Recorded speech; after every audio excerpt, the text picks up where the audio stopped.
সুপ্রিয় অষ্টম শ্রেণীর শিক্ষার্থীরা, আশা করছি তোমরা সবাই ভালো আছো। তোমাদের অষ্টম শ্রেণীর বার্ষিক পরীক্ষার হিন্দু ধর্ম নিয়ে আজকের ভিডিওতে আমি আলোচনা করছি।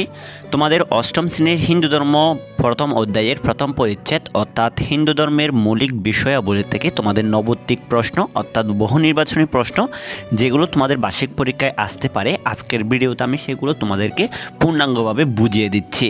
তোমরা সবাই অবগত রয়েছে যে তোমাদের বহু নির্বাচনী প্রশ্ন প্রতিটি প্রশ্নের জন্য তোমাদের 1 নম্বর করে বরাদ্দ থাকবে।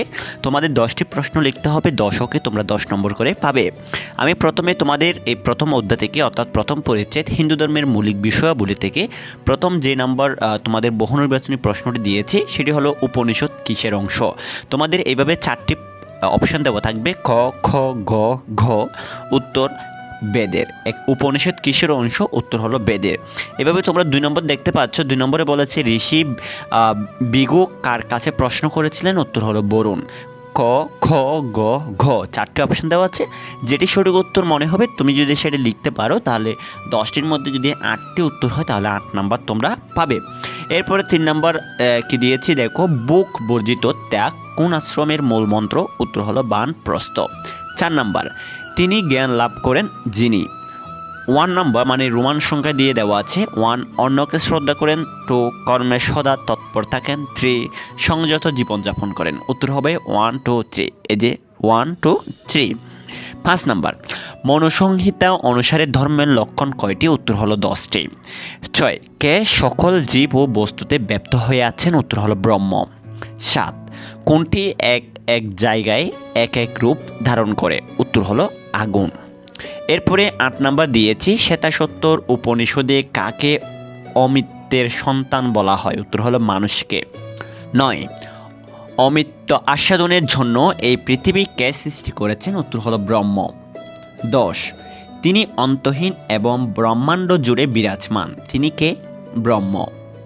11 যখন ব্রহ্ম জীবের সকল কাজ পরিচালনা ও নিয়ন্ত্রণ করে তখন তাকে কি বলা হয়? ঈশ্বর।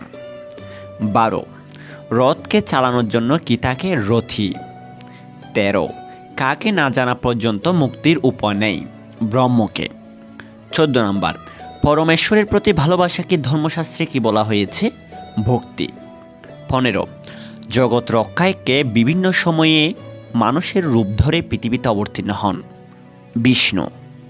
এরপরে 16 নম্বর দিয়েছি, পুরাণে বিষ্ণুর কয় অবতারের কথা বলা হয়েছে? 10 অবতারের। শাস্ত্র অনুসারে কত বছর বানপ্রস্থ শেষে সন্ন্যাস গ্রহণ করতে হবে? 25 বছর। 18 এখন কোন যুগ চলছে? কলিযুগ।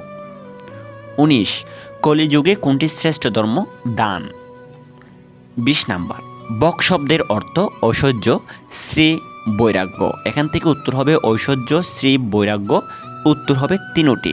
সুপ্রিয় শিক্ষার্থীরা, তোমাদের এই প্রথম অধ্যায়ে প্রথম পরিচ্ছেদ থেকে আমি তোমাদের বহু নির্বাচনী প্রশ্ন দিয়েছি এই 20টি বহু নির্বাচনী প্রশ্ন তোমরা খুব ভালো করে দেখে যাবে। আশা করি এই 20টির মধ্যে তোমাদের প্রথম অধ্যায় থেকে বহু নির্বাচনী প্রশ্ন কমন আসবে। সো আজকের ক্লাসটা আমি এখানে শেষ করছি। পরবর্তী ভিডিওর জন্য তোমাদের আমন্ত্রণ রইল এবং আমাদের চ্যানেলটি যদি তোমরা এখনো সাবস্ক্রাইব করে না থাকো তাহলে দ্রুতই আমাদের চ্যানেলটি সাবস্ক্রাইব করে থাকো এবং আমাদের চ্যানেলের পাশে থেকো এবং কমেন্ট করো পরবর্তী ভিডিও তোমাদের কিসের উপর লাগবে কমেন্ট করে জানিয়ে দাও। সবাই ভালো থেকো, সুস্থ থেকো। সবাইকে অসংখ্য ধন্যবাদ।